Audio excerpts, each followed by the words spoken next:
मैं पुलिस की ड्यूटी से वापस लौट रहा था। रात के 12 बज चुके थे और जोरदार बारिश हो रही थी।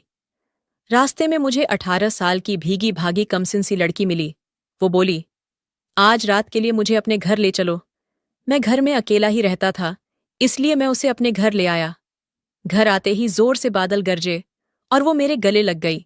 मैं उसके हुस्न को देखकर पिघल गया।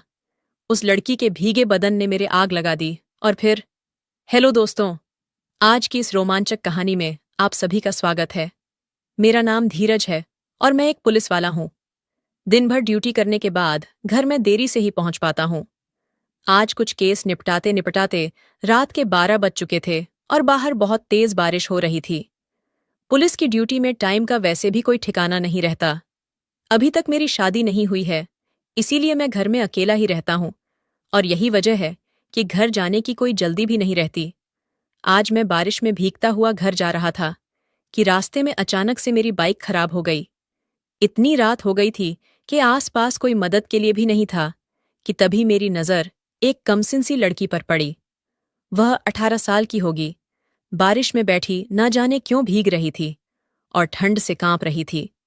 मैं बाइक को घसीटते हुए थोड़ा आगे निकल आया, लेकिन फिर मेरी नज़र उन 5 लोगों पर पड़ी जो बस स्टैंड में बैठे शराब पी रहे थे और उस लड़की को घूरे जा रहे थे। मुझे यह सब कुछ सही नहीं लगा, तो मैं लड़की के पास वापस मुड़कर आ गया। उस लड़की से कहा कि इतनी रात को तुम यहाँ क्या कर रही हो? ये कोई सैर करने का समय है?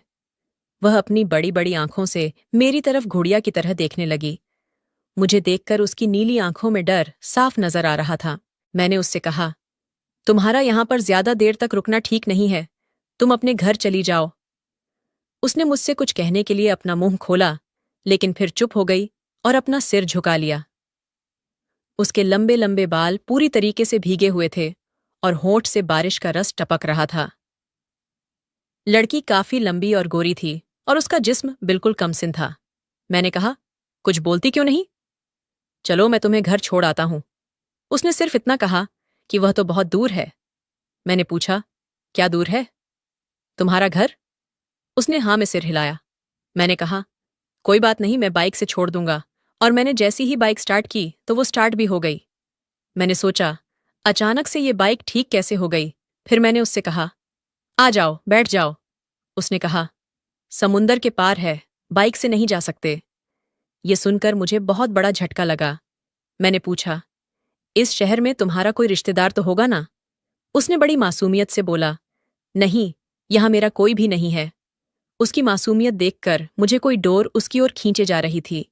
मैंने उससे कहा, देखो रात काफी हो गई है, एक काम करो, तुम मेरे घर चलो। कल सुबह मैं तुम्हें तुम्हारे घर वापस भेजने का बंदोबस्त कर दूंगा। मेरी बात सुनकर उसने एक राहत की सांस ली और फिर मेरे साथ चलने को तैयार हो गई। मैं अपनी बाइक पर बैठाकर उसे अपने घर लेकर आया। घर पहुंचा और बाइक को स्टैंड कर ही रहा था कि तभी जोर से बादल गरजे। इतनी तेज आवाज हुई कि दिल दहल उठा। वह लड़की डर के मारे मुझसे चिपक गई और इतनी जोर से लिपटी कि उसके गोल गोल उभार मेरी छाती पर महसूस हो रहे थे। एक भीगी भागी लड़की मुझसे लिपटी हुई थी। मैं मात्र 21 साल का एक पुलिस इंस्पेक्टर। मेरे अंदर तो ज्वालामुखी फटने लगी थी, पर मैं उस मासूम के साथ कुछ गलत नहीं करना चाहता था, या फिर करना भी चाहता था, कह नहीं सकता। मैंने उसे कसकर पकड़ लिया ताकि वह घबराए नहीं। इस भीगे मौसम में उसके जिस्म की गर्मी मेरे जिस्म की आग को बढ़ा रही थी। मेरे अंदर एक अजीब सी इच्छा जाग रही थी और मेरा मन मेरे बस में नहीं था। उसे छोड़ने को दिल नहीं कर रहा था, लेकिन फिर मैं उसे लेकर अपने घर के अंदर आ गया। वह अपने सुंदर से नैन झपकाते हुए मेरे घर को देखने लगी थी, मानो घर नहीं उसका ससुराल हो। मैं उसको देखकर मुस्कुराने लगा। आज पहली बार किसी लड़की ने मेरे घर पर अपना पहला कदम रखा था, इसलिए मैं मन ही मन बहुत खुश हो रहा था। मैंने जल्दी से एक टॉवल खुद ली और एक टॉवल उसे दी और कहा, तुम भी भीग गई हो, लो, इससे अपने बदन को पोंछ लो। मैं जल्दी जल्दी अपने आप को पोंछने लगा था, पर वह लड़की उस भीगी भागी हालत में गोल गोल घूमने लगी, जैसे कि उसे कोई फर्क ही नहीं पड़ रहा था कि वह भीगी हुई है। मैंने कहा, अरे ऐसे मत करो, तुम्हें ठंड लग जाएगी। उसने कहा, नहीं लगेगी समंदर। उसकी बात मेरे समझ से बाहर थी। ये क्या कहना चाहती है? समंदर? कौन से समंदर की बात कर रही है? मैंने सोचा, हो सकता है कि समंदर के किनारे इसका घर हो और इसे भीगने की आदत हो। मैंने जल्दी से अपने कपड़े चेंज कर लिए और उस लड़की को भी एक नाइट गाउन लाकर दे दिया। कहा, इसे पहन लो। पर वह लड़की गीले कपड़ों में ही मेरे पास आ गई। वह बहुत ही कमाल की खूबसूरत लग रही थी, पर मुझे समझ नहीं आ रहा था कि ये लड़की है कौन और कहाँ से आई है। ऐसे अजनबी लोगों को कभी शरण नहीं देनी चाहिए, पर मैं ठहरा पुलिस वाला, इसे अकेले कैसे छोड़ सकता हूँ? गीले कपड़े उसके बदन से इस कदर चिपक गए थे कि उसके बदन का एक एक उभार मुझे नजर आ रहा था और मेरे अंदर एक अजीब सा नशा छाने लगा था। मैंने दोबारा उससे कहा, ये पहन लो, पर वह चुपचाप मेरे सामने खड़ी थी। आखिर मजबूरी में मैंने ही टॉवल उठाई और उसके बदन को पोंछने लगा। उसकी सांस बहुत तेज चल रही थी। उसका गला सूखने लगा था और मेरा गला भी सूखने लगा था। मैंने उसके बालों को अच्छे से पोंछा, फिर कहा, लो, यह गाउन पहन लो। पर वह कुछ भी नहीं कह रही थी, एक ही जगह स्थिर खड़ी थी। मैं उसकी तरफ देखने लगा और फिर कहा, ठीक है, मैं बाहर जाता हूं, तुम चेंज कर लो। लेकिन जैसे ही मैं जाने लगा, उसने मेरा हाथ पकड़ लिया। उसके नाजुक हाथ ने जैसे ही मेरे हाथ को छुआ तो मेरे अंदर एक करंट सा दौड़ गया। उसने कहा, मुझे छोड़कर मत जाइए, मुझे डर लगता है। आप ही मेरे कपड़े चेंज कर दीजिए। यह सुनकर तो मेरी सांस हलक में अटक चुकी थी। फिर मैंने लड़की के गीले कपड़े पर गौर किया। वह एक लाल रंग का गाउन पहनी हुई थी। वह गाउन ना जाने किस चीज से बना था, पर वह बिल्कुल मछली जैसी लग रही थी। मैंने अपनी आंखें बंद कर लीं और उस लड़की के कपड़े चेंज करवाने लगा। मैं उसके जिस्म को बगैर कपड़ों के देखना नहीं चाहता था, वरना मैं बेकाबू हो जाता। लेकिन कपड़े चेंज करवाते वक्त मैं उसके जिस्म को छूने लगा था, पर उसके जिस्म को छूते ही मुझे बहुत हैरत हुई। ऐसा लग रहा था कि उसके पूरे जिस्म पर रेत ही रेत है। ये महसूस करते ही मैंने अपनी आंखें खोल दीं और जैसे ही मेरी नज़र उसके अनाभूषित जिस्म पर पड़ी, मेरे तो होश ही उड़ गए थे। उसके जिस्म को देखकर मेरी आंखें फटी की फटी रह गईं। दूध से सफेद तन पर रेत के कण लगे हुए थे। मैं उसी हालत में उसे बाथरूम लेकर गया और उसे अच्छे से नहलाने लगा। उसे इस हाल में देखकर मैं जज्बाती तो हो रहा था, पर मेरे दिमाग में सैकड़ों सवाल थे। आखिर इसके बदन पर इतने कण क्यों हैं? कहीं ये समुंदर से बहकर तो नहीं आई? उस पल में मैं मदहोश होने लगा था। किसी तरीके से उसे साफ करके मैंने उसके शरीर को टॉवल से पोंछा और फिर गाउन पहना दिया। मैंने उसके कपड़ों को सूखने के लिए डाल दिया, पर मुझे यह समझ नहीं आया कि आखिर यह लड़की मेरे सामने कपड़े उतारने को तैयार कैसे हो गई। मेरा दिमाग तो बिल्कुल चकरा रहा था।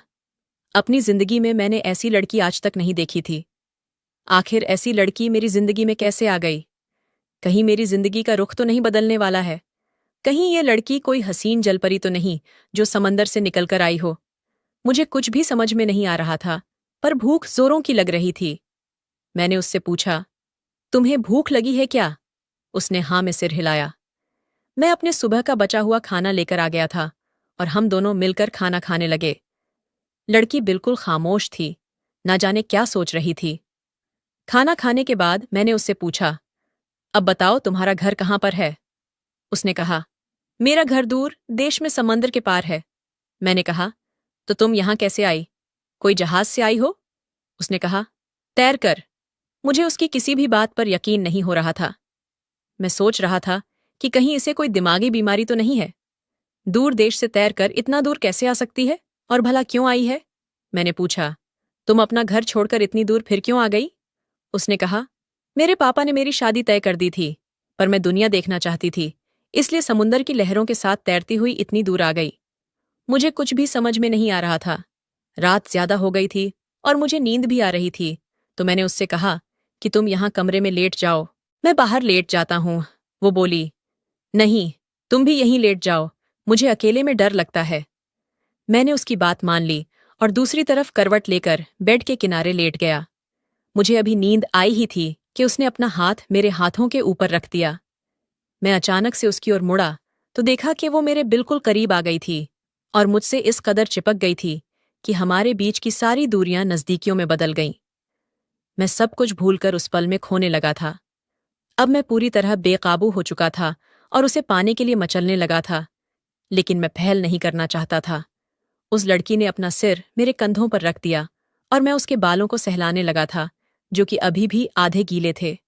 अचानक से उसने मेरे हाथों को उठाकर अपने गोल गोल उभारों पर रख दिया और मछली की तरह मचलने लगी। मैं बेकाबू होकर उसे चूमने लगा। आखिर कौन है ये लड़की?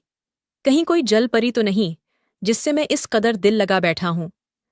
लड़की ने अपना गाउन उतार दिया और उस जादूगरनी का खुमार इस कदर छाया कि मैं उस पल सब भुलाकर उसे अपनी तड़पते और प्यासे जिस्म के अंदर ले लिया।